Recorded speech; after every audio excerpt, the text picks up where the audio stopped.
Is there something that could be holding you back from success on YouTube? Maybe something that you're doing that you don't even realize? In this video, I'm going to talk about some of the things that I see holding people back from success as a YouTube coach that has worked with hundreds of people on their YouTube channels. Stay tuned. Erika Vieira here, and welcome to another video. I am a YouTube strategist and coach, having helped over 400 women since 2017 behind the scenes grow their channels. And in this video, I'm going to share with you my thoughts on an interview that I just had this week with one of my bootcamp students, Laura Jane Atelier, where she shared her success on YouTube and how she went from a blogger to a YouTuber who was struggling to now seeing growth on her channel. And so one of the things that we touched upon in her interview, which I thought was really interesting to highlight in this video, are some of the mindset shifts that happen. These are things that happen as you are starting a channel. These are things that are happening as you're growing a channel. And even after you've hit certain levels of success, the mind shift things are always going on. And the mindset things are important throughout the entire time that you're creating content, whether you're just starting off or you're someone who has hundreds of thousands of subscribers. And one of the things that she mentioned that I thought was really interesting is that she realized for her that getting out of her own way or not being stubborn really is what helped her finally break out and see some of the success that she saw. So she had started the YouTube bootcamp right after starting her channel. She had only a couple hundred subscribers.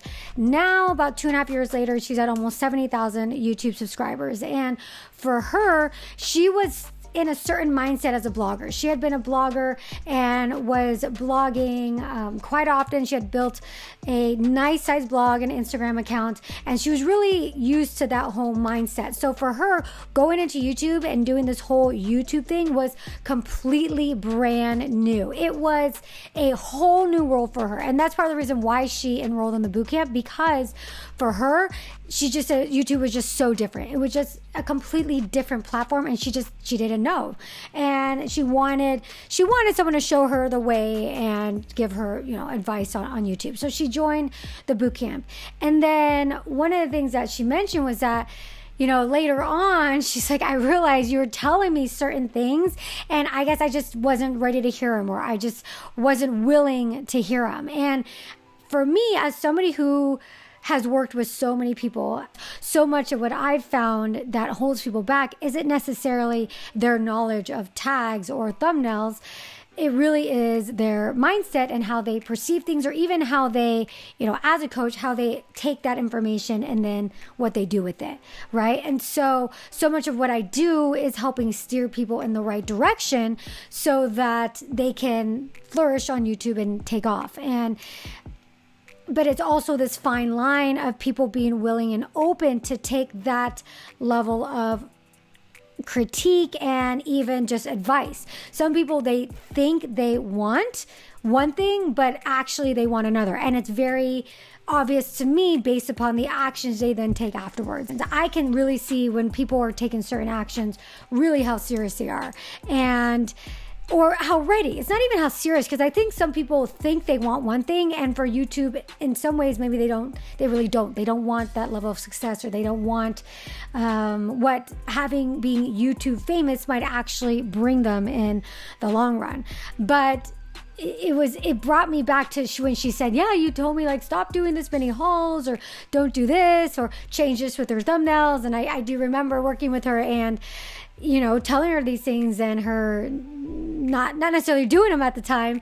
And she's like, yeah, I thought back to that when you would tell me, like, stop doing this. And she's like, I just wasn't ready to hear it at the time. And I realize now why you were saying those things, or now I'm finally doing them. And I think, bringing it back to kind of the point of this video is some of those mindset shifts is a lot of times people get in their own way through their stubbornness of thinking they maybe know everything when they don't, or thinking that what they're doing is the right way, even though they're not seeing the success that they want. So if you're not seeing the success that you want, then ultimately you have to try different things and be open to trying different things and have an open mind in regards to what you actually might need to do to make changes on your channels to see the level of success that you want.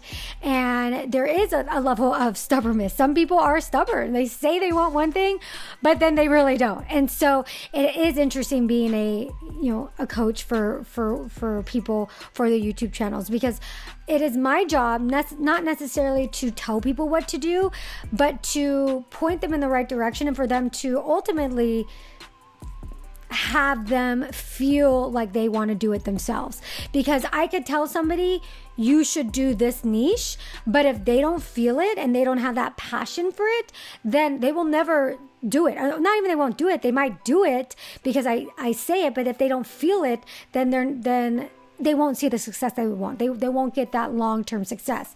And so much of my philosophy and what I do is helping people figure it out for themselves, right? That's why in my programs, I have people go through some serious workbooks and exercises, because the goal is ultimately for them to help for them to figure it out for themselves, like ultimately what type of videos they want to do or what niche they want to do. And with Laura, what was great is that we already honed in on her niche. It was vintage and vintage lifestyle and vintage fashion, but it was really ultimately the types of videos that she was going to do that she eventually figured out that these were actually the right videos to do, that I shouldn't do these types of videos. She did take my advice on her thumbnails and switching things out. And over time, through practice, she realized, actually what Erika was saying was true. I shouldn't be doing haul after haul after haul. And so, but for some people though, it's a different process. For some people, it really is them having to figure it out for themselves, or for them having to just, take their time and do one thing at a time. And so, for you as a creator, you really do want to be open to the feedback. Even if you're not in my programs and you don't have a coach like myself or somebody helping you out with that, definitely take a look at your numbers, because your numbers are going to tell you what's working and what's not. And you don't want to be doing the same thing again and again and again. I see people that are on YouTube and I'll see them. I'm like, oh my gosh, you've literally been on YouTube for years and they're still only getting 20 views a video or whatever. And it's like, okay, well, this isn't really working for you. So maybe you have to switch things up, experiment, and try different things. Because if there's something that's still pushing you to be on YouTube, something internally that's helping you, or not helping, but that is telling you, hey, you should be on YouTube, that's amazing. And you're doing the work. However, what you're doing maybe isn't working because the feedback of the views, the watch time, the subscribers is telling you that isn't what's resonating. And so you really want to be open and take a look at your metrics with an analytical eye. Like I had interviewed Kimmy from She's in Her Apron, and she said, when I start to take a look at the feedback from my analytics and really paying attention to it. And Shazan said the same thing on her interview, that I really needed to pay attention to all those analytics and really take a look at what's working and what's not working. And Laura said the same thing. They don't know what video to do next, or like sometimes I'll see a channel and they have that one video that's doing well. I'm like, in my head, I'm like, well, why don't you look at that video and figure out why that's doing so well and do more like that video instead of just doing other stuff? It's like you had it there. Like take what you learned from that and figure out, well, why did that do so well? And then do like spin-offs of that.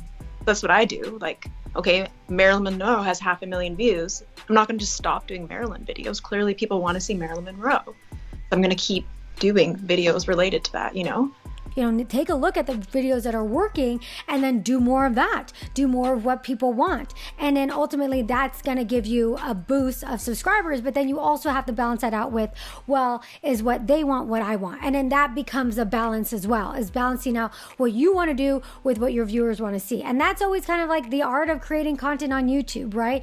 It's not sustainable to do something that you don't want to do over a long period of time. And she even said, she's like, if you were told me like do vintage, Laura said, if you're doing vintage videos and I didn't love it, I might do it for a little bit, might see some success, but I can't do that long term. And it's very difficult to be someone that you're not, or to pretend to be into something that you're not on YouTube, because YouTube is hard work. I mean, that is a consistent theme out of all the interviews that I do, that YouTube is a grind. It is hard work. But if you're passionate about it, if you love it, then it won't be right? I talk about that with Stephanie, the murder mystery videos.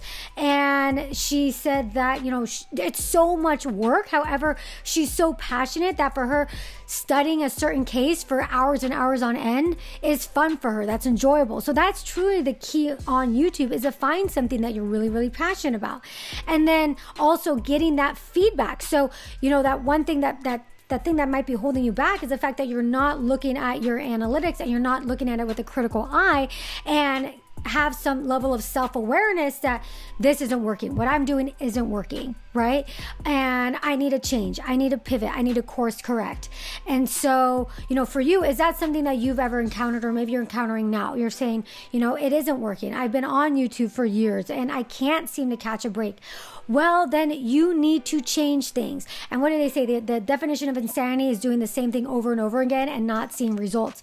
I see that on YouTube all the time. That I'm so grateful that when people find me and then they decide to work with me, I'm like, I'm so glad you decided to work with me, because I see what's happening and I can tell you all these different things that you can do, but also let's work together so that this is something you want to do as well. And this is something you're passionate about.